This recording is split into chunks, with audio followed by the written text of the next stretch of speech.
The disease of more. Success is often the first step towards disaster. The idea of progress is often the enemy of actual progress. I recently met a guy who, despite having a massively successful business, an awesome lifestyle, a happy relationship, and a great network of friends, told me with a straight face that he was thinking of hiring a coach to help him, quote, reach the next level. When I asked him what this elusive next level was, he said he wasn't sure, that's why he needed a coach, to point out his blind spots and show him what he's missing out on. Oh, I said, and then stood there awkwardly for a moment, gauging how brutally honest I was willing to be with someone I just met. This guy was very enthusiastic, clearly ready to spend a lot of money on whatever problem someone decided to tell him he had. But what if there's nothing to fix, I said. What do you mean, he asked. What if there's no next level? What if it's just an idea you made up in your head? What if you're already there, and not only are you not recognizing it, but by constantly pursuing something more, you're preventing yourself from appreciating it and enjoying where you are now? He bristled a bit at my questions. Finally, he said, I just feel like I always need to be improving myself, no matter what. And that, my friend, might actually be the problem. There's a famous concept in sports known as the disease of more. It was originally coined by Pat Riley, a Hall of Fame coach who has led 6 NBA teams to championships and won one as a player himself. Riley said that the disease of more explains why teams who win championships are often ultimately dethroned, not by other better teams, but from forces within the organization itself. The players, like most people, want more. And at first, that more was winning the championship. But once players have that championship, it's no longer enough. The more becomes other things. More money, more TV commercials, more endorsements and accolades, more playing time, more plays called for them, more media attention, etc. As a result, what was once a cohesive group of hard-working men begins to fray. Egos get involved, Gatorade bottles are thrown, and the psychological composition of the team changes. What was once a perfect chemistry of bodies and minds becomes a toxic, atomized mess. Players feel entitled to ignore the small, unsexy tasks that actually win championships, believing that they've earned the right to not do it anymore. And as a result, what was the most talented team ends up failing. More is not always better. Psychologists didn't always study happiness. In fact, for most of the field's history, psychology focused not on the positive, but on what fucked people up, what caused mental illness and emotional breakdowns, and how people should cope with their greatest pains. It wasn't until the 1980s that a few intrepid academics started asking themselves, wait a second, my job is kind of a downer. What about what makes people happy? Let's study that instead. And there was much celebration, because soon dozens of happiness books would proliferate bookshelves, selling millions of copies to bored, angsty middle-class people with existential crises. But I'm getting ahead of myself. One of the first things psychologists did to study happiness was a simple survey. They took large groups of people and gave them pagers. Remember, this was the 80s and 90s. And whenever the pager went off, each person was to stop and write down 2 things. 1, on a scale from 1 to 10, how happy are you at this moment? And 2, what has been going on in your life to cause these feelings? They collected thousands of ratings from hundreds of people from all walks of life. And what they discovered was both surprising and actually incredibly boring. Pretty much everybody wrote 7, like all the time, no matter what. At the grocery store, buying milk, 7. Attending my son's baseball game, 7. Talking to my boss about making a big sale to a client, 7. Even when catastrophic stuff hit, mom got cancer, missed a mortgage payment on the house, junior lost an arm in a freak bowling accident, happiness levels would dip to like the 2 or 5 range for a short period of time, and then, after a certain amount of time, promptly return to 7. This was true for extremely positive events as well. Lottery winners, dream vacations, marriages, people's ratings would shoot up for a short period of time, and then, predictably, settle back in around 7. This fascinated psychologists. Nobody is fully happy all the time.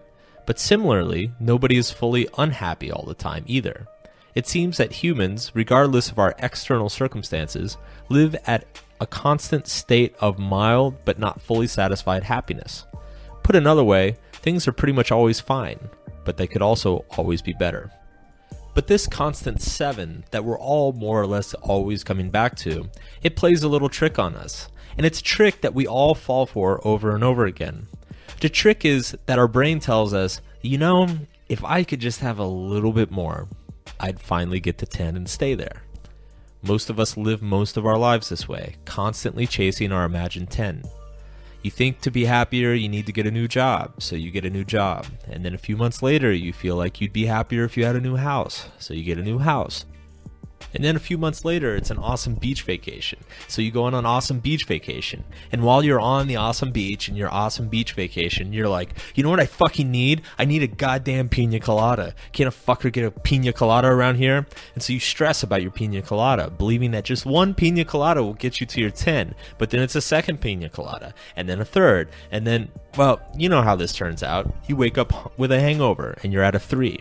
But that's okay, because you know that soon you'll be back at 7. Some psychologists call this constant chasing of pleasure the hedonic treadmill, because people who are constantly striving for a better life end up expending a ton of effort only to end up in the same place. But wait, I know what you're saying.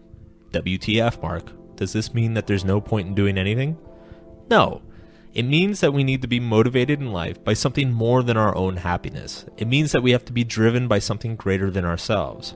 Otherwise, you will simply run and run towards some vision of your own glory and improvement, towards your perfect 10, all the while feeling as though you're in the same place. Or worse, like Riley's championship teams, slowly undermine what got you there in the first place. Self-improvement as a glorified hobby. Back in my early 20s, when I was what I would characterize as a self-help junkie, one of my favorite rituals every year was to sit down around New Year's and spend hours mapping out my life goals, my vision for myself, and all the amazing shit I was going to do to get myself there.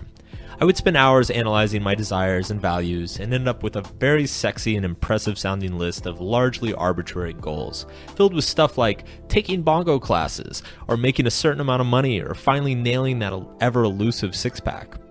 But I eventually learned that the funny thing about self-improvement for the sake of self-improvement is that it doesn't inherently mean anything. It's just a glorified hobby. It's something to keep you occupied and to enthusiastically discuss with other people who have the same hobby. It took me a long time to accept the fact that just because something can be improved in my life does not mean that it should be improved in my life. The improvement is not the problem. It's the why that's motivating the improvement that matters. When one compulsively looks to improve oneself without any greater cause or reason driving it other than self-aggrandizement, it leads to a life of immense self-preoccupation. A light and beneficent form of narcissism where one's constant attention and focus is on oneself. And ironically, this will probably make your life worse off. Years ago, a friend of mine once told me, the best decision I ever made in my life was to join a support group. 3 years later, the best decision I ever made in my life was to stop attending my support group.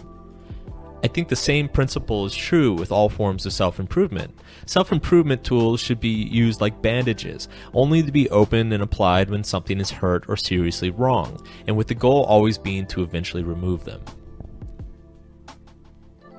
Life is not a game of improvement, but rather a game of trade-offs. I think many people see life in terms of linear growth and improvement, but this is probably only true when you're young. As a kid, your knowledge and understanding of the world grows massively each year. As a young adult, your opportunities and skills grow rapidly as well. But once you hit adulthood, once you're established and have developed expertise in certain areas, because you've already invested so much time and mental energy into your skills and assets, life is no longer simply a question of improvement, but rather of trade-off.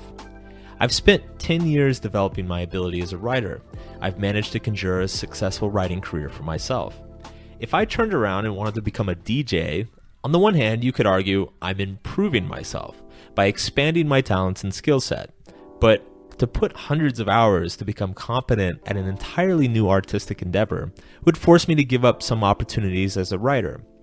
That 500 hours or whatever is necessary to DJ competently could be spent writing another book, or starting a column at a prestigious magazine, or simply shitting out a bunch more blog posts like this one. The same was true with the NBA players who won championships. In their eyes, they were just moving up in the world. Yesterday, they won their first championship. Today, they're getting more TV commercials, a better locker, a big brand new house. What they didn't realize is what they were trading off.